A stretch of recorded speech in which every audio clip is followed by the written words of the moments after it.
ओम जय जय जय नमोस्तु नमोस्तु नमोस्तु नमो अर्हन्ताणं नमो सिद्धाणं नमो ऐर्याणं नमो वज्रायाणं नमो लोये सव्वसाहं नमः समयसाराय स्वानुभूत्या चकासते चित्स्वभावाय भावाय सर्वभावान्तरच्छिदे वन्दितु सर्वसिद्धे ध्रुवमचलमनोमं गतिं पत्ते मोक्षामि समयपाहुर् केवलीवनिदम् निज स्वरूप को परम रस जामे भरो अपार वंदो परमानंदमय समय सारय विकार। अध्यात्म रसिक कविवर पंडित श्री बनारसी दासजी द्वारा रचित समयसार नाटक में जीव द्वारा 4 छंदनो पाठ करीशुं। आपणे पहला 1 नंबर। शोभित निज अनुभूति जुत चिदानंद भगवान सार पदार्थ आत्मा सकल पदार्थ जान। 20 नंबर। एक देखिए जानिए रमी रहिए कठोर समल विमल न विचारिए सिद्ध नहीं और। 27। जिन पद नाही शरीर को जिन पद चेतन माई जिन वर्णन कछु और है यह जिन वर्णन नाई। 33।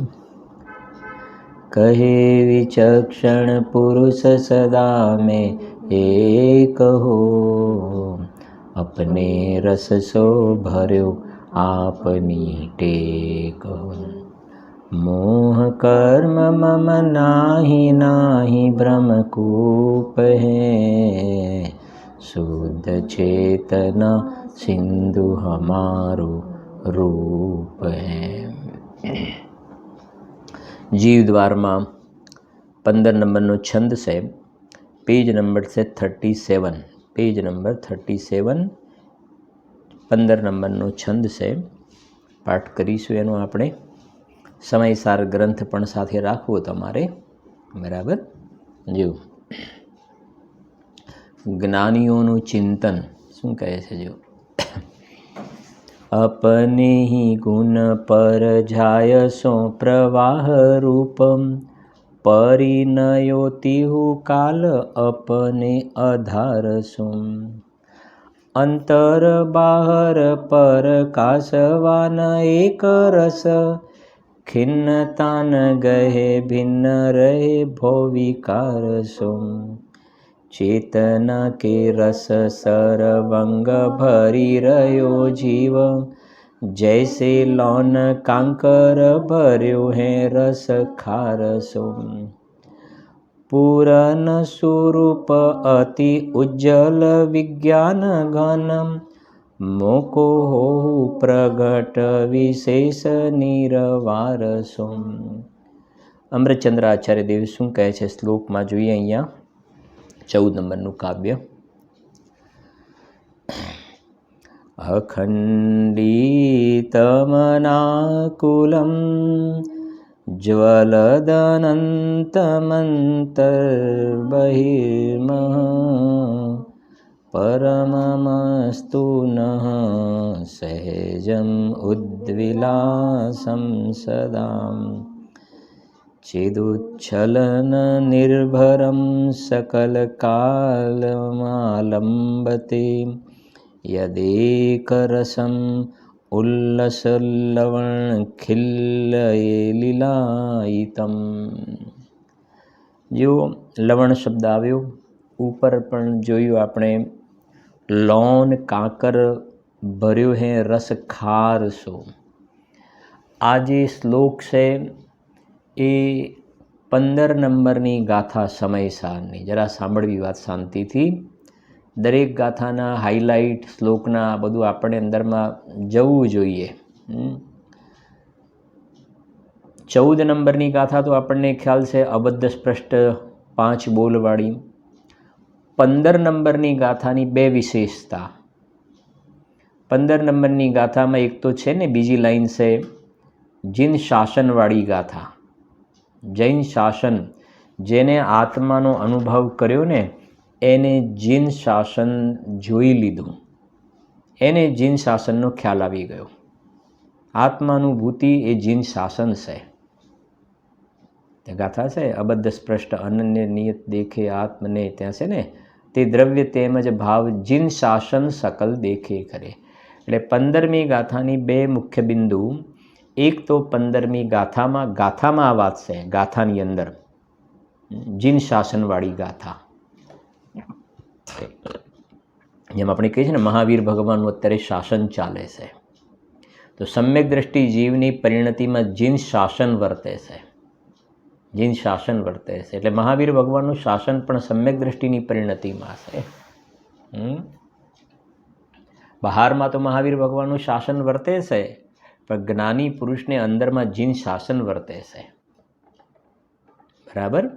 કેમ કે આત્માની અનુભૂતિ થઈ છે. એક વાત. અને ટીકામાં અમૃતચંદ્ર આચાર્ય દેવે એક દ્રષ્ટાંત શાકનું આપ્યું છે. મીઠાનું, લવણ, મીઠું, શાકનું દ્રષ્ટાંત આપ્યું છે. દ્રષ્ટાંતને પહેલાં આપણે સમજી લઈએ છીએ, પછી જોઈએ છીએ પણ ખરા અંદરથી થોડો ભાવ એનો. બરાબર? એટલે સમજી લઈએ જરાક એને, કે જે શાક, જે સ્વાદનો લોલુપી છે, સ્વાદનો લોલુપી, એનો ભાવ કહીએ છીએ આપણે બધા. એના પ્રયોગો નથી કરતા, શબ્દના તિરોભૂતને, આવિર્ભૂતને વિશેષ એના પ્રયોગ નહીં કરીએ. એનો ભાવ સમજજો ટીકાનો,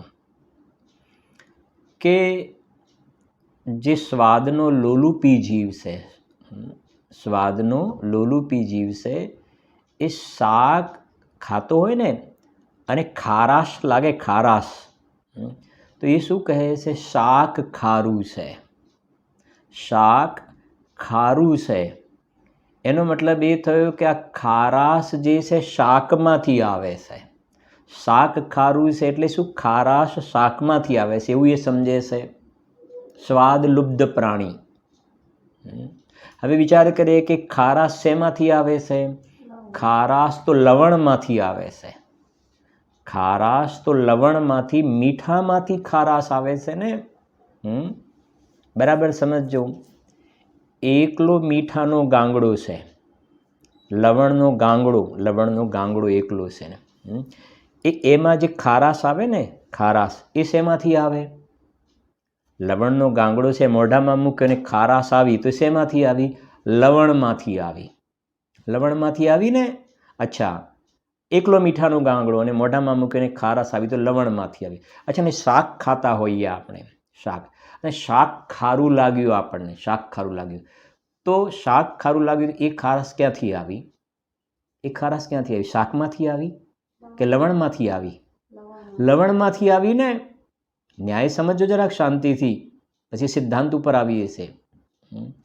એકલો મીઠાનો ગાંગડો મોઢામાં મૂકીએ એ વખતે તો કે હા ભાઈ આ ખારાશ મીઠામાંથી આવી છે, લવણમાંથી આવી છે. તો શાક ખાતા હોઈએ ને શાક ખારું લાગ્યું ને, તો વાસ્તવમાં એ ખારાશ જે છે એ શાકમાંથી નથી આવી. ખારાશ જે છે એ તો લવણમાંથી જ આવી છે. ખારાશ લવણમાંથી આવી. પણ જેને ખબર નથી ને, બીજા શબ્દોમાં થોડોક આવી રીતે એને સમજીએ, જેને કોઈ દિવસે લવણ જોયું જ નથી. લવણનો ગાંગડો સિદ્ધાંત આપણે સમજવો છે ને. લવણનો ગાંગડો જોયો જ નથી, એમાંથી ખારાશ આવે ને ખબર જ નથી, એટલે એ તો શું સમજે છે કે ખારાશ શેમાંથી આવે છે? શાકમાંથી ખારાશ આવે છે. આ દ્રષ્ટાંત થયું. હવે સિદ્ધાંત સમજજો. સિદ્ધાંત જેમ પેલો લવણનો ગાંગડો છે ને, એમાંથી ખારાશ દ્રવે છે, એમ આ આત્મા જે છે ને, આ ભગવાન આત્મા, શુદ્ધાત્મા, શુદ્ધને એનો વિષય ચૈતન્ય પ્રભુ અંદરમાં છે ને, એ શાંત રસનો ગાંગડો છે, એ વિતરાગ રસનો ગાંગડો છે, એ જ્ઞાન રસથી ભરેલો છે. ન્યાય સમજો શાંતિથી. જેમ પેલો લવણનો ગાંગડો ખારાશથી ભરેલો છે, એમાંથી ખારાશ દ્રવે છે, આ આત્મા જ્ઞાન રસથી ભરેલો છે. બરાબર. હવે ધ્યાનથી સમજજો. જેમ એક વ્યક્તિએ લવણનો ગાંગડો જિંદગીમાં ખાધો જ નથી, એકલું લવણ જોયું જ નથી, એનો ટેસ્ટ ખબર નથી એને, એ તો એમ શાક ખાધું કે શાક ખારું છે. એમ જેને અંદરમાં આ જ્ઞાન રસથી ભરેલો ગાયક જેને જોયો નથી ને, એવા ગેલુબ્ધ જીવો, શું કહ્યું બોલો જો, ગેલુબ્ધ જીવો. ગેલુબ્ધ શબ્દ છે, બે શબ્દ, ગેય અને લુબ્ધ. ગેલુબ્ધ એટલે શું કે આ મારે જોવું છે, આ જોવું છે, આ જોવું છે, આ જોવું છે, આ જોવું છે. સમજો, ગેલુબ્ધ જીવ છે ને, મારે અહીંયાથી આ દ્રશ્ય જોવું છે ને, આ જોવું છે ને, આ જોવાલાયક સ્થળ છે, તો એ જોવાલાયક સ્થળ છે, સીન સિનેરી છે, હા, બધા પેલા પોઈન્ટ છે, તો કહે છે કે મારે ત્યાં જોવા જવું પડે. તો એ ગેલુબ્ધ જીવ, જરા સમજો, ગેલુબ્ધ જીવ એમ સમજે છે કે જે આ જ્ઞાનનો સ્વાદ આવે છે, જાણવું જાણવું થાય છે, બરાબર સમજ, જાણવું જાણવું થાય છે, એ ગેલુબ્ધ જીવ એમ સમજે છે કે મને જે જ્ઞાન થયું ને જ્ઞેયથી જ્ઞાન થયું. શું સમજે છે? જ્ઞેયથી જ્ઞાન થયું. માને આ જ્ઞાન ક્યાંથી આવે છે? સમજે છે કે ગેયોમાંથી જ્ઞાન આવે છે, ગેયમાંથી જ્ઞાન આવે છે.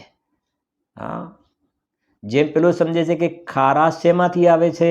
શાકમાંથી ખારાશ આવે છે, શાકમાંથી. એમ અજ્ઞાની જીવ એમ સમજે છે કે આ જે જ્ઞાન થાય છે ને એ બધા જ્ઞેયોમાંથી જ્ઞાન આવે છે. જ્ઞેય સંબંધીનું જ્ઞાન થયું, અહીંયા જ્ઞેય સંબંધીનું શું થયું? જ્ઞાન થયું, અહીંયા જાણકારી થઈ.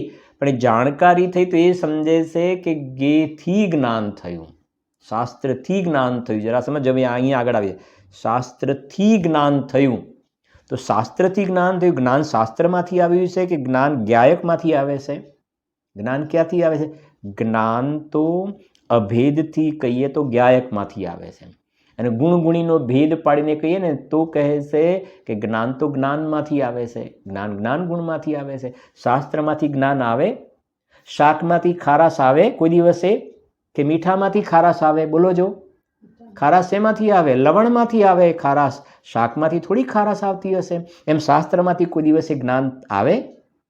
હા, શાસ્ત્રમાંથી જ્ઞાન આવે.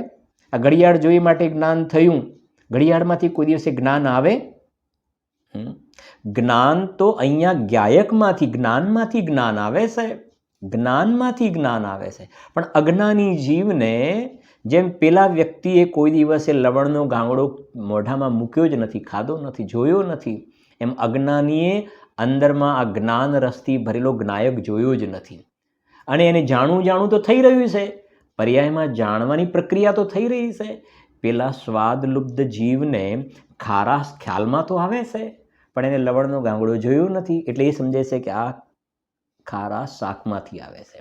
એમ આને જાણવું જાણવું તો થઈ રહ્યું છે અજ્ઞાનીને, પણ અંદરમાં ચૈતન્યનો ગાંગડો જોયો નથી, જ્ઞાન રસથી ભરેલો, એમાંથી જ્ઞાન આવે છે, ખબર નથી. એટલે એ એમ સમજે છે કે જ્ઞેયોમાંથી જ્ઞાન આવે છે, જ્ઞેયમાંથી જ્ઞાન આવે છે. બધી વસ્તુમાં તમે લગાવશો તો ખ્યાલ, ગેલુબ્ધ પ્રાણી કહેવાય ને, ગેલુબ્ધ. હું તમને સિમ્પલ, ભગવાનના જ્ઞાનમાં લોકાલોક જણાય છે કે નહીં? આખું લોકને અલોક જણાય છે ને, તો ભગવાનના જ્ઞાનમાં લોકને અલોક બધું જણાય છે. તો આ બધા જગતના પદાર્થો જ્ઞેય છે, તો ભગવાનના જ્ઞાનને એ તરફ ઝૂકવું પડે છે, ઝૂકવું પડે છે, બાજુ જોવા માટે આમ જોવું પડે છે, નથી જોવું પડતું ને. તો જ્ઞેય કેમ? કેમ કે જ્ઞેયમાંથી જ્ઞાન નથી આવતું, જ્ઞેયમાંથી જ્ઞાન નથી આવતું. અને જ્ઞાનનો નેચર, જ્ઞેયનું અવલંબન લઈને જ્ઞાન કરવું એ જ્ઞાનનો નેચર નથી. સમજાય છે કે નહીં? હા, આ બહુ સુંદર ગાથા છે 15 નંબરની. એનો ભાવ કહી રહ્યા છે આપણે. હવે સમજો જરાક કે હવે સમજ, જે જીવે, જેમ હવે કોઈ લવણ ગાંગડો એકલો જોયો અને મોઢામાં મૂકે ખારાશ આવી, હવે શાક ખાય છે ને ખારું લાગે ને, તો એ શું કહે છે? હવે મીઠું વધારે પડ્યું લાગે છે, મીઠું વધારે. કેમ કે એને ખબર છે કે ખારાશ શેમાંથી આવે છે? મીઠામાં. આજે દાળમાં મીઠું વધારે પડ્યું છે, કાલથી થોડું ધ્યાન રાખજો. શાકમાં 2 દિવસથી મીઠું વધારે પડે છે, જરા જોજો. હા હા. તો હવે એ ખબર પડી કે શાકમાંથી નહીં, દાળમાંથી નહીં, એ મીઠામાંથી ખારાશ આવે છે. કેમ? કેમ કે પેલો લવણનો ગાંગડો જોયો. એમ જ્યારે જીવને આત્માનુભૂતિ થઈને, આત્માનુભૂતિ કહો કે જ્ઞાનાનુભૂતિ કહો, અભેદથી આત્માનુભૂતિ, હા, ભેદ પાડીને કહો તો જ્ઞાનાનુભૂતિ, તો અંદરમાં જેને આ ચૈતન્યનો જે જ્ઞાન રસથી ભરેલો જ્ઞાયકનો અનુભવ થયો ને, એનો અનુભવ થયો તો પછી હવે સમજજો, હવે એ જ્ઞાની ધર્માત્માનો ઉપયોગ બહાર જાય છે. જેમ પેલું લવણને શાકની સાથે મિશ્ર કર્યું, લવણને શાકની સાથે શું કર્યું? એકલું લવણ અને લવણને શાકની સાથે મિશ્ર કર્યું. એમ અંદરમાં ઉપયોગ ગયો ને, ઉપયોગ અંદર, તો એ વખતે એકલો જ્ઞાયક અંદરમાં. તો પછી ઉપયોગ બહાર આવ્યો ને, એ વખતે જેમ લવણ શાકની સાથે મિશ્ર હતું, લવણ શાકની સાથે મિશ્ર હતું, છતાં પણ એ કહે છે કે નહીં, આ લવણમાંથી ખારાશ આવે, શાકમાંથી નહીં. એમ અંદરમાંથી ઉપયોગ ગયો, ચૈતન્યનો રસ લીધો, પછી એ જ્ઞાનીનો ઉપયોગ બહાર આવે ને, અને બહારના જ્ઞેયો સંબંધીની જાણવાની પ્રક્રિયા થાય. પણ એ જાણે છે કે જ્ઞાન તો જ્ઞાયકમાંથી આવે છે, જ્ઞેયોમાંથી જ્ઞાન નથી આવતું. આ અંદરમાં જ્ઞાન રસથી ભરેલો જ્ઞાયક છે. જેમ લવણ ક્ષાર રસથી ભરેલો છે, લવણનો ગાંગડો ક્ષાર રસથી ભરેલો છે, એમ આ જ્ઞાન રસથી ભરેલો ચૈતન્યનો ગાંગડો છે, એમાંથી જ્ઞાન આવે છે, આ જ્ઞેયોમાંથી જ્ઞાન નથી આવતું. ન્યાય સમજાય છે ને હવે? આ એનો ભાવ કયો ઓવરઓલ, બરાબર? હવે વાંચીએ છીએ આપણે, જુઓ.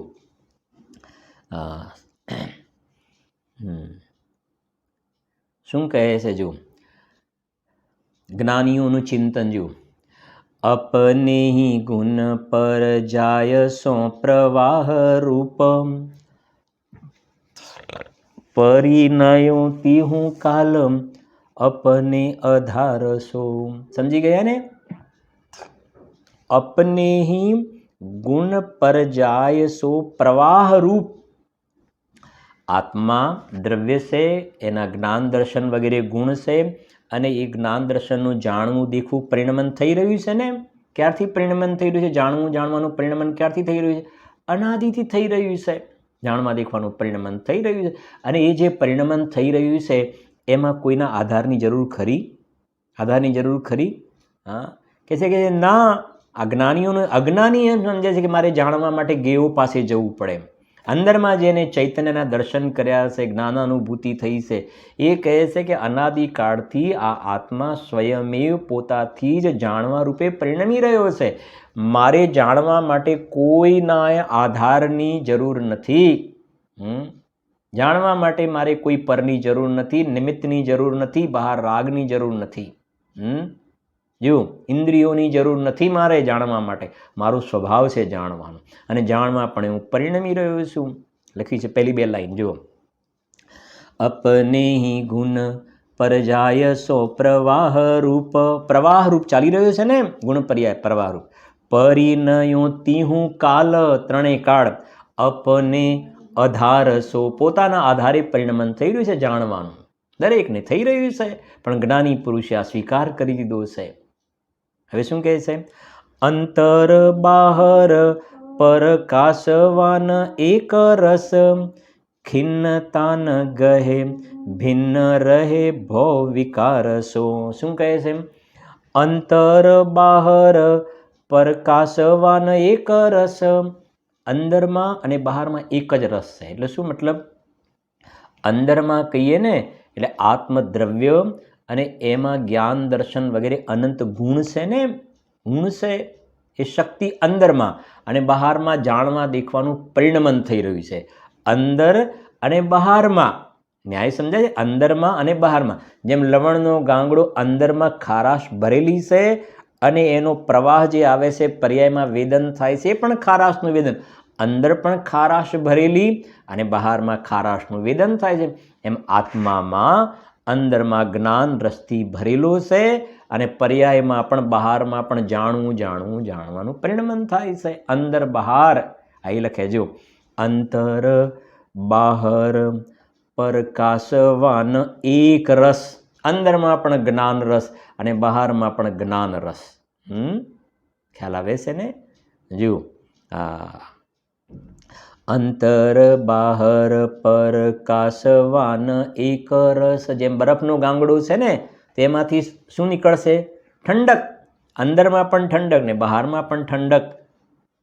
અંતર બહાર પર કાસવાન એક રસ. પછી ચોથી લીટી સમજજો.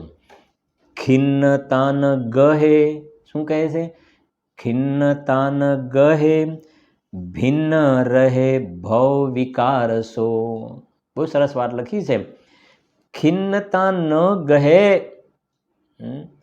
અને ભિન્ન રહે ભવ વિકાર. અંદરમાં પર્યાયમાં ખેદ ખિન્નતાના પરિણામ થાય છે ને, અંદરમાં ખેદ ખિન્નતાના ભવ વિકાર. અને જે વિકારી ભાવથી ભવ ધારણ કરવા પડે. શાંતિથી બરાબર સમજવું એક એક વસ્તુ. પર્યાયમાં રાગ દ્વેષના પરિણામ થાય એનાથી ભવ મળે. બરાબર છે?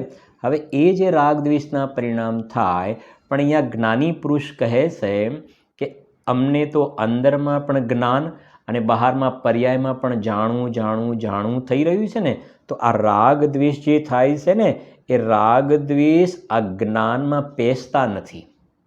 આ જાણવું થઈ રહ્યું છે તો જાણવું જે જ્ઞાનમાં રાગ પેસતો નથી.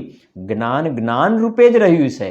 જ્ઞાન રૂપે રહ્યું છે. જ્ઞાનમાં રાગ ઘૂસે નહીં. જ્ઞાનમાં રાગ ઘૂસે નહીં અને રાગમાં જ્ઞાન નથી ઘૂસતું. માત્ર જ્ઞાનની સ્વચ્છતામાં રાગ સંબંધનું જ્ઞાન થાય છે. જ્ઞાન રાગ રૂપે નથી પરિણમતું. એનું નામ ખિન્નતા ન ગહે. જેમ દર્પણની સામે આપણે ઊભા રહીએ ને, દર્પણની સામે ઊભા રહીએ તો દર્પણમાં શું થશે કે આપણું જે શરીર છે, હાથ પગ વગેરેનું પ્રતિબિંબ પડશે. ત્યાં દર્પણમાં કંઈ આ બધા પદાર્થો ઘૂસી નહીં જાય અંદર. આ બધા પદાર્થો અંદર નહીં ઘૂસી જાય. પંક્તિ આવે છે ને, जैसे दर्पण में प्रतिबिंबित होते हाथ पांव सारे, किंतु एक भी अंश न उसका घुसता दर्पण में प्यारे, वैसे ही सब गेय ज्ञान में झलक रहे मीठे खारे, अपनी अपनी जगह पड़े हैं सबके सब न्यारे न्यारे. गेમાં છે, રાગમાં છે, જ્ઞાનમાં છે. એ અંદરમાં જેમ દર્પણમાં પદાર્થો ઘૂસે નહીં, ત્યાં તો દર્પણની સ્વચ્છતાનું પરિણમન છે. એમ અહીંયા જ્ઞાનની સ્વચ્છતાનું પરિણમન છે. બસ જ્ઞાનનો સહેજ જાણવાનો સ્વભાવ છે તો જ્ઞાનની સ્વચ્છતામાં જણાઈ જાય છે. એટલે કહેજો ખિન્નતા ન ગહે ભિન્ન રહે ભવ વિકાર સો. સમયસારમાં છે 36 કે 37મી ગાથામાં છે. પ્રસન્ન થાવ એમ લખ્યું છે.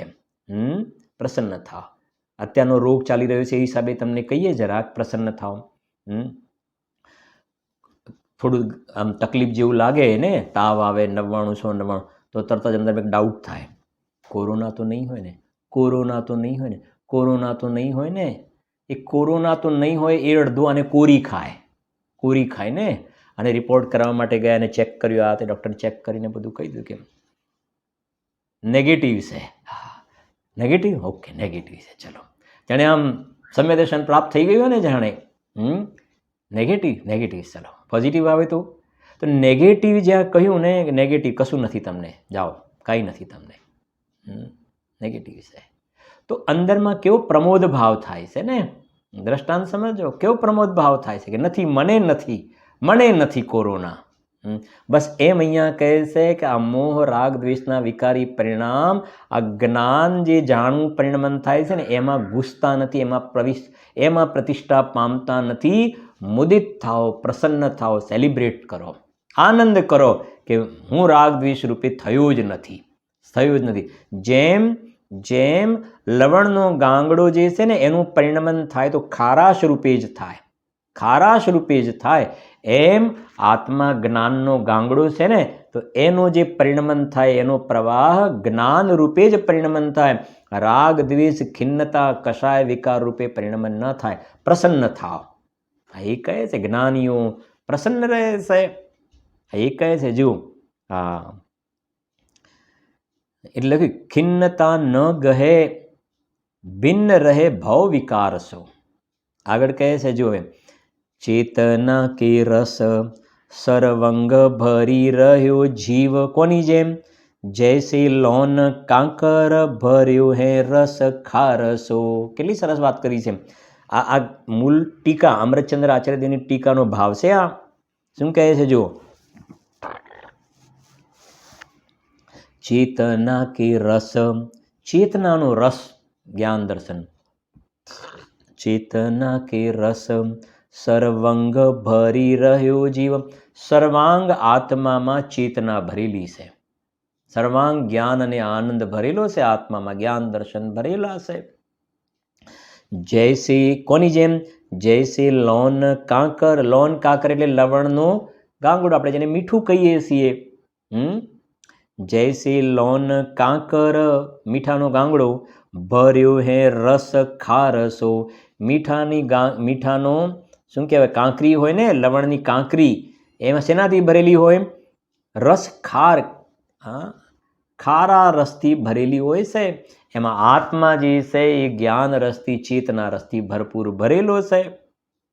ચેતના કે રસ સર્વંગ, સર્વાંગ, જેમ મીઠાનો ગાંગડો છે, કોઈ પણ જગ્યાએથી ચાખો, કોઈ પણ જગ્યાથી ચાખો ને તો ખારાશ, એમ આત્મા સર્વાંગ જે છે અસંખ્ય પ્રદેશમાં જ્ઞાન અને દર્શનથી ભરપૂર ભરેલો છે. સર્વાંગ, ચેતના કે રસ સર્વંગ ભરી રહ્યો જીવ, જૈસે લોન કાંકર ભર્યો હે રસ ખારસો. પછી શું ભાવના ભાવી છે જોજો, પૂરન સ્વરૂપ અતિ ઉજ્જવલ વિજ્ઞાન ઘન, મોકો હોવું પ્રગટ વિશેષ નિરવારસો. એ ભાવના ભાવી છે કે મને પૂર્ણ દશાની પર્યાયમાં પ્રાપ્તિ થઈ જાવ. હવે એટલે પૂરન સ્વરૂપ અતિ ઉજ્જલ વિજ્ઞાન ઘન, મોકો હો હું પ્રગટ, મારી પર્યાયમાં પૂર્ણ દશા પ્રગટ થાવ. અધૂરી હમે તો પૂર્ણ દશા ही चाहिए. કેવી રીતે? મોકો હો હું પ્રગટ વિશેષ નિર્વારસો.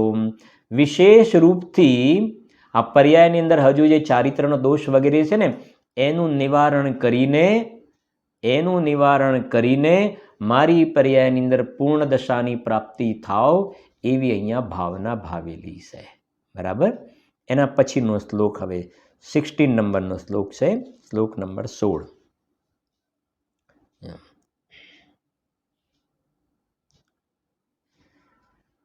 હવે અહીંયા હવે જો 15 ગાથા પછી હવે આપણે 16 ગાથા તરફ આગળ વધ્યા. 15 ગાથાની લવણની વાત કરી મેં તમને, અને જૈન શાસનની.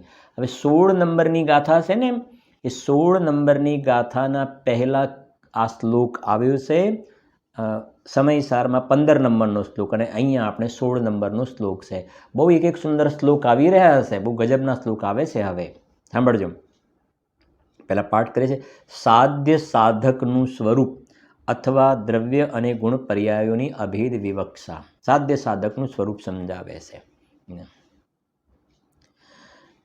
જહે ધ્રુવ ધર્મ કર્મ છય લક્ષણમ, સિદ્ધિ સમાધિ સાધિ પદ સોઈ, શુદ્ધ પયોગ જોગ મહિમંડિત, સાધકતાઈ કહે સબ કોઈ, યો પર તચ્છ પરોચ્છ રૂપ સમ, સાધક સાધિ અવસ્થા દોઈ, દુહુ કો એક જ્ઞાન સંચય કરી, સેવે શિવ વંચક તિરસો હોઈ. નીચે સંસ્કૃત કરીશું. અમૃતચંદ્ર આચાર્ય દેવ શું કહ્યું છે જુઓ. એશ જ્ઞાન ઘનો નિત્યમ, આત્મા સિદ્ધિમ અભીપ્સુભીમ, સાધ્ય સાધક ભાવે ન દ્વિધે કહ સમમ ઉપાસ્યતામ. શું કહે છે જોઈએ આપણે. અહીંયાનો ભાવ કહું તમને થોડુંક પહેલાં જરાક, કે જે એક સાધ્ય દશા અને એક સાધક દશા, બરાબર સમજો, સાધ્ય દશા અને સાધક દશા. તો મોક્ષ માર્ગમાં જ્યારે જીવ લાગેલો છે, મોક્ષ માર્ગમાં, બરાબર છે ને, એ વખતે ચોથું, પાંચમું, છઠ્ઠું, સાતમા વગેરે ગુણસ્થાન છે ને, એ સાધક દશા છે. આત્માને સાધવાની શરૂઆત થઈ ગઈ છે, સાધવાની શરૂઆત થઈ ગઈ છે, પરંતુ હજુ પરમાત્મા દશાને પ્રાપ્ત થયો નથી. પરમાત્મા દશાને પ્રાપ્ત થયું નથી ત્યાં સુધી સાધક દશા, ફરીથી પરમાત્મા દશાને પ્રાપ્ત થયો નથી ત્યાં સુધી સાધના ચાલુ છે, એ સાધક દશા. આ પર્યાય થઈ ગઈ, એક પર્યાય સાધક દશાવાળી. અને પછી એના રિઝલ્ટમાં સાધ્ય પરમાત્મા પદ મળ્યું, પરમાત્મા દશા પ્રગટ થઈ, એ સાધ્ય એ મોક્ષ દશા પરમાત્મપણું પ્રગટ થયું, એ પણ પર્યાય છે. એ પણ શું છે? પર્યાય છે. તો બે દશા તમારી સામે આવી, બે પર્યાય આવી આપણી સામે. કોમન કહીએ તો એક સાધક દશા અને બીજી કઈ દશા? સાધ્ય દશા. બે પર્યાય થઈ ને, બંને પર્યાય થઈ. સાધક દશા અને સાધ્ય દશા, આ બે દશા થઈ. ઠીક છે ને? હવે અહીંયા એ કહેવું છે કે આ બંને દશા જે છે ને, સાધક દશા અને સાધ્ય દશા, એ બંને કોના આશ્રય પ્રગટ થાય છે? કોના આશ્રય? તો કહે છે કે અખંડ એક પોતાનો ગાયક ભાવ છે ને, એની ઉપાસના કરવાથી, એની સેવા કરવાના ફળમાં આ સાધક દશા અને સાધ્ય દશાની પ્રાપ્તિ થતી જોવામાં આવે છે. આનો ભાવ આખો આ છે. તમારે સાધક દશા અને સાધ્ય દશા પ્રગટ કરવી છે ને, તો આ એકની ઉપાસના કરો, આ એક ભગવાન આત્માની સેવા કરો. એનો મતલબ એ થઈ ગયો ને, શુભરાગની સેવા નહીં કરો. કલશ ટીકામાં લખ્યું છે, દ્રવ્યાંતરનો સહારો નથી. આ ત્રિકાલી દ્રવ્ય સિવાય સાધક દશા અને સાધ્ય દશાનું બીજું કોઈ કારણ ના હોય. આ કારણ પરમાત્મા, એ જ સાધક દશાનું કારણ અને એનું જ શરણ સાધ્ય દશાનું કારણ છે. એ સિવાય બીજું કોઈ કારણ હોઈ શકે નહીં. બરાબર? હવે જો એનો અર્થ કરીએ છીએ આપણે, સાંભળજો. જહ ધ્રુવ ધર્મ કર્મ છય લક્ષણમ સિદ્ધિ સમાધિ સાધિ પદ સોઈ. આ પહેલી લાઈન છે ને, બે લાઈન, એમાં સાધ્ય દશાની વાત કરે. સાધ્ય દશા એટલે પરમાત્મા દશા. કઈ દશા? પરમાત્મા દશા. તમે જોશો ને તો ખ્યાલ આવશે. જો જહ ધ્રુવ ધર્મ, અહીંયા જે ધ્રુવ ધર્મ એટલે સમયસાની પહેલી ગાથા લેવાની છે આપણે. ધ્રુવ અચલ ને અનુપમ ગતિ, ધ્રુવ ધર્મ. અહીંયા ત્રિકાલી ધ્રુવ નહીં લેવાનું. ઘણાને શું હોય કે જ્યારે ધ્રુવ આવડે ત્રિકાલી ધ્રુવ જ પકડી પાડે, ત્રિકાલી ધ્રુવ નહીં. અહીંયા સાધ્ય દશાની વાત છે. ધ્રુવ અચલ એ પર્યાય ધ્રુવ કાયમ રહેવા વાળી. જો જહ ધ્રુવ ધર્મ. હવે ધ્રુવ ધર્મ કયો? સિદ્ધ દશા. કર્મ છય લક્ષણ. કર્મ છય લક્ષણ એટલે બધા કર્મોનો શું થઈ ગયો? ત્યાં ક્ષય થઈ ગયો. કર્મનો ક્ષય થઈ ગયો અને પરમાત્મા દશા પ્રગટ થઈ, સિદ્ધ દશા પ્રગટ થઈ. તો કે જહ ધ્રુવ ધર્મ કર્મ છય લક્ષણ સિદ્ધિ સમાધિ સાધિ પદ સોઈ. સાધિ પદ એટલે સાધ્ય પદ. સાધ્ય પદ કહો, સમાધિ પદ કહો, સિદ્ધિ પદ કહો. ત્રણ નામ આપ્યા. સિદ્ધિ પદ કહો, સમાધિ પદ કહો કે સાધ્ય પદ કહો. કે કયું? કે જ્યાં ધ્રુવ અચલ દશા પ્રાપ્ત થાય છે, કર્મોનો શું થઈ જાય છે? ક્ષય થઈ જાય. એ સાધ્ય દશા. નંબર એક વાત. હવે કઈ દશા બાકી રહી? કઈ દશા બાકી રહી? સાધક દશા. સાધક દશા, બરાબર? ચોથા ગુણસ્થાનથી શરૂ થાય સાધક દશા. હવે એ કહે છે, જુઓ, શુદ્ધ પયોગ જોગ મહિમંડિત સાધક તાહી કહે સબ કોઈ. આવી ગયું ને સાધક શબ્દ? પેલામાં સાધ્ય હતું, બરાબર? આ સાધક, કે કે જ્યાં સુધી આ મોક્ષ માર્ગમાં ચોથા ગુણસ્થાનથી આગળ લાગેલો છે ને, સાધના કરી રહ્યો છે, તો ત્યાં એના મન વચન કાયાના યોગનું કંપન પણ છે. તો એ શુદ્ધ પયોગ જોગ મહિમંડિત, જોગ માને યોગ, યોગનું કંપન પણ છે. શુદ્ધ પયોગ જોગ મહિમંડિત સાધક તાહી કહે સબ કોઈ. એટલે એક સાધક દશા થઈ અને બીજી સાધ્ય દશા. હવે તમે જુઓ, સાધક દશામાં શુદ્ધોપયોગ લીધો. શુદ્ધોપયોગમાં ચોથા ગુણસ્થાનથી શુદ્ધ પરિણતિ પણ ભેગી લઈ લેવી. ગુરુદેવ શ્રી અર્થ કર્યો છે એનો. શુદ્ધ પરિણતિ, શુદ્ધોપયોગ, ત્યાંથી શરૂઆત થઈ ગઈ. હા, શુભ ઉપયોગ નથી કહ્યો. ન્યાય ખ્યાલ આવે છે ને? શુભ ઉપયોગને સાધક દશા નથી કહી. વ્યવહાર રત્નત્રયના પરિણામ શુભ ભાવના પણ એ સાધક દશાની, એ તો બાધક દશા છે. એ તો બાધક છે, એ તો બંધનો સાધક છે. શુભ ભાવ બંધનો સાધક છે. મોક્ષનો તો ઘાતક ભાવ છે. ટોડરમાંથી લખ્યું મોક્ષ માર્ગ પ્રકાશકમાં. એ કહે છે, જુઓ, બે થઈ ગયા ને, સાધ્ય દશા અને બીજી સાધક દશા. પહેલી બે લાઈનમાં સાધ્ય, બીજી બે લાઈનમાં સાધક દશા. હવે શું કહે છે એનો થોડો ખુલાસો કર્યો. યો પર તચ્છ પરોચ્છ રૂપ સોમ સાધક સાધી અવસ્થા દોઈ. સમજી ગયા ને? ઉપરની 4 લીટીનો અહીં વાત કરી. સાધક સાધી અવસ્થા દોઈ. સાધક દશા અને બીજું સાધી એટલે શું? સાધ્ય. સાધી એટલે સાધ્ય. અવસ્થા દોઈ. એમાં એક પ્રત્યક્ષ છે અને બીજી પરોક્ષ છે. સાધક દશા જે છે ને, જ્યાં સુધી પરમાત્મા દશા પ્રગટ નથી થઈ ત્યાં સુધી પરોક્ષપણું છે. ત્યાં સુધી શું છે? પરોક્ષપણું. અને પરમાત્મા દશા પ્રગટ થઈ ગઈ તો શું થઈ ગયું? પ્રત્યક્ષપણું. તો હવે તમને ખ્યાલ આવે છે ને વાત? બે દશા, એક સાધક દશા અને બીજી કઈ? સાધ્ય દશા. એમાંથી પ્રત્યક્ષ કઈ? પ્રત્યક્ષ કઈ ને પરોક્ષ કઈ? તો સાધક દશા છે, સાધક એ પરોક્ષ, અને સાધ્ય દશા એ કેવી છે? પ્રત્યક્ષ છે. બરાબર? આટલે સુધી. હવે શું કહે છે? બહુ ન્યાય સમજજો. હવે મૂળ વાત એ મેં પહેલાં એટલા માટે કહ્યું ને, આ સાધક દશા અને સાધ્ય દશા, આ બે પ્રકારના જે ભાવ છે ને, એ બંને એક આ ભગવાન આત્માની ઉપાસના કરવાથી પ્રગટ થાય છે. આ એકની ઉપાસના કરવાથી સાધક ભાવ અને સાધ્ય ભાવની પ્રાપ્તિ થાય છે. એ કેવું છે સાંભળજો. દુહુકો, જો દુહુકો એટલે કઈ? દુહુ એટલે સમજી ગયા ને? સાધક ભાવ અને સાધ્ય ભાવ બે. દુહુકો એક જ્ઞાન સંચય કરી. સંચય એ બંનેને તમારા, બંનેનો સંચય શબ્દ, સંચય એટલે ભેગું કરવું. આ બંને તમારે પ્રાપ્ત કરવા છે ને, તમારે મોક્ષ માર્ગ ઉપર પણ આરૂઢ થવું છે અને મોક્ષની પણ પ્રાપ્તિ કરવી છે. તો બંનેનો સંચય તમારે, તો કહે છે એના માટે શું કરો?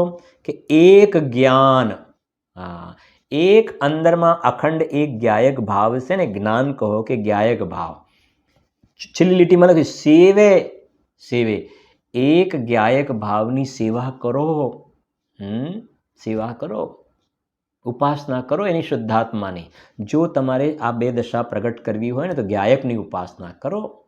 એ સિવાય બીજો કોઈ માર્ગ નથી. આગળ આવશે ન ખલું વાળી વાત. દુહુકો એક જ્ઞાન સંચય કરી. બંનેને એક જ્ઞાન સ્વભાવી આત્મામાં શરણ લેતા આ દશાઓ પ્રગટ થાય છે. દુહુકો એક જ્ઞાન સંચય કરી શિવે શિવવંચક. શિવવંચક એટલે મોક્ષની જેને પ્રાપ્તિ કરવી છે ને, શિવે શિવવંચક સ્થિર હોય. સ્થિર માને સ્થિર હોય. આ એક જ્ઞાયક, એક જ્ઞાન આવે ને, એક જે જ્ઞાન કહેતા જ્ઞાયક, એમાં સ્થિર થવાના ફળમાં જો તમારે શિવવંચક માને મોક્ષની પ્રાપ્તિ કરવી હોય તો એક આ ભગવાન આત્માની ઉપાસના કરવાના ફલમાં સાધક દશા પણ આવે છે અને પછી સાધ્ય દશાની પ્રાપ્તિ પણ થતી હોય છે. આ અહીંયા એનું કારણ બતાવ્યું છે અહીંયા આગળ. બરાબર? જો નીચે આપણે વાંચીએ છીએ એને, અને એક કામ કરો, તમે સમયસાર ગ્રંથ છે ને, સમયસાર ગ્રંથમાં આવી જાઓ. તમને મેં પહેલાં કહ્યું પણ હતું, સમયસાર રાખજો જરાક થોડુંક. જો પેજ નંબર છે 46. જો વાંચું છું, ઉપર લખ્યું છે 15 નંબરનો શ્લોક છે. એશ જ્ઞાન ગનો નિત્યમ આત્મા સિદ્ધિમ અભીપ્સુભિઃ સાધ્ય સાધક ભાવેન દ્વિધ એક સમુપાસ્યતામ. શું કહે છે? જો નીચેનો અર્થ લખ્યો છે શ્લોકાર્થ. એશ જ્ઞાન ગન આત્મા, આ પૂર્વકથિત જ્ઞાન સ્વરૂપ આત્મા છે તે, જ્ઞાન ઘન આત્મા તે સિદ્ધિમ અભિપ્સુભી, એટલે સ્વરૂપની પ્રાપ્તિના ઈચ્છુક પુરુષોએ, હવે શું લખ્યું છે? સાધ્ય સાધક ભાવેન, બે ભાવ, સાધ્ય સાધક ભાવેન, સાધ્ય સાધક ભાવના ભેદથી દ્વિધા, એ બે થયા ને એટલે દ્વિધા. સાધ્ય સાધક ભાવના ભેદથી દ્વિધા, બે પ્રકારે, પછી પાછું એક જ દ્વિધા, એ બે ભાવ, એક જ. નિત્યમ સમ ઉપાસ્યતામ, નિત્ય સેવા યોગ્ય છે તેનું સેવન કરો. આ એક ભગવાન આત્માનું જ સેવન કરો. એનું સેવન કરવાથી સાધક ભાવ અને સાધ્ય ભાવ, બે પ્રકારના ભાવ પર્યાયમાં પ્રગટ થતા જોવામાં આવે છે. કે કોની સેવા કરવાથી? એક નિત્ય ભગવાન આત્મા, એની ઉપાસના કરવાના ફળમાં. નીચે ભાવાર્થ લખ્યું છે, જુઓ. આત્મા તો જ્ઞાન સ્વરૂપ એક જ છે, આત્મા તો જ્ઞાન સ્વરૂપ એક જ છે, પરંતુ એનું પૂર્ણ રૂપ સાધ્ય ભાવ છે અને અપૂર્ણ રૂપ સાધક ભાવ છે. એવા હવે જો ભાવભેદથી બે પ્રકારે, ભાવભેદથી બે પ્રકારે એકને જ સેવો. કેવું સર? ભાવભેદથી બે પ્રકારે એકને જ સેવો. એટલે આ શરણ તો એકનું જ લેવાનું છે, અને એકનું શરણ લેતા બે પ્રકારના ભાવ જોવામાં આવે છે, ક્રમશઃ સાધક ભાવ અને સાધ્ય ભાવ. બરાબર? તો એ પ્રમાણે અહીંયા આ 15 નંબરના શ્લોકનો પણ આપણે સ્વાધ્યાય થયો. ત્યાર પછી આ 16 નંબરની ગાથા તમારી નીચે લખેલી જ છે, 16 નંબરની ગાથા. હવે એ 16 નંબરની ગાથા પછી સમજો જરાક શાંતિથી. 16 નંબરની ગાથા પછી 4 શ્લોક આવ્યા છે. આ સમયસારના આધારે કહું છું. આ 15 નંબરનું છે ને, પછી 16, 17, 18 અને 19, થોડીક એનો ભાવ તમને કહું, પછી આપણે ચર્ચા કરીશું પણ ખરા નેક્સ્ટ સ્વાધ્યાયની અંદર. 16, 17, 18 અને 19 4 શ્લોક આવે છે. બરાબર સમજો. એમાં જે 3 શ્લોક છે, 3 શ્લોક, એ આપણે જે પ્રમાણ અને નયનું ભણ્યા ને, પ્રમાણ અને નય વિશે ભણ્યા, એમાં 16 નંબરનો, આ 15 થઈ ગયું, 16 નંબરનો શ્લોક છે, 16 નંબરનો શ્લોક એ પ્રમાણનો છે, પ્રમાણનું સ્વરૂપ સમજાવ્યું છે. પછી નય કેટલા પ્રકારના? 2 પ્રકારના, વ્યવહાર નય અને નિશ્ચય નય. એટલે આ 15 નંબરનો થઈ ગયો ને. 16 નંબરનો પ્રમાણનો શ્લોક, 16 નંબરનો પ્રમાણનો, પછી 17 નંબરનો જે છે વ્યવહાર નયનો, 17 નંબરનો શ્લોક છે વ્યવહાર નયનો. 18 નંબરનો શ્લોક છે નિશ્ચય નયનો. એટલે પ્રમાણ આવતીકાલે આવશે આ બધી વસ્તુ. પ્રમાણનો છંદ, પછી વ્યવહાર નયનો એક શ્લોક, પછી નિશ્ચય નયનો શ્લોક. કેટલા થઈ ગયા? 3 થયા. 3 થયા. એક બાકી રહ્યો 20 નંબરનો, સોરી 19 નંબરનો, 19 નંબરનો, કેમ કે નાટક સમયસરમાં 20 આવશે પાછું આપણે. બરાબર? 19 નંબરનો, સમયસારમાં 19. તો ત્યાં છેલ્લે એમ કહેશે ને કે જો ભાઈ આ પ્રમાણના વિકલ્પો, નિશ્ચયનયનો વિકલ્પ, વ્યવહાર નયના વિકલ્પો, એ બધા વિકલ્પો મટાડો તમે. એ બધા વિકલ્પોથી પોતાના પ્રયોજનની સિદ્ધિ નહીં થાય. પોતાના પ્રયોજનની સિદ્ધિ તો પોતે જ્યારે જીવ અંદરમાં આત્માનું શરણ લઈને સમ્યદર્શન જ્ઞાન ચારિત્ર પ્રગટ કરશે ને તો સાધ્યની સિદ્ધિ થશે. એવા પ્રકારનો સુંદર ભાવ આપણે આવતીકાલના સ્વાધ્યાયમાં એની ચર્ચા વિસ્તારથી કરીશું. જીનવાણી સ્તુતિ. निज निधि निज में बताई यह अनंत उपकार है जिन वाणी माँ को वंदना शत बार है.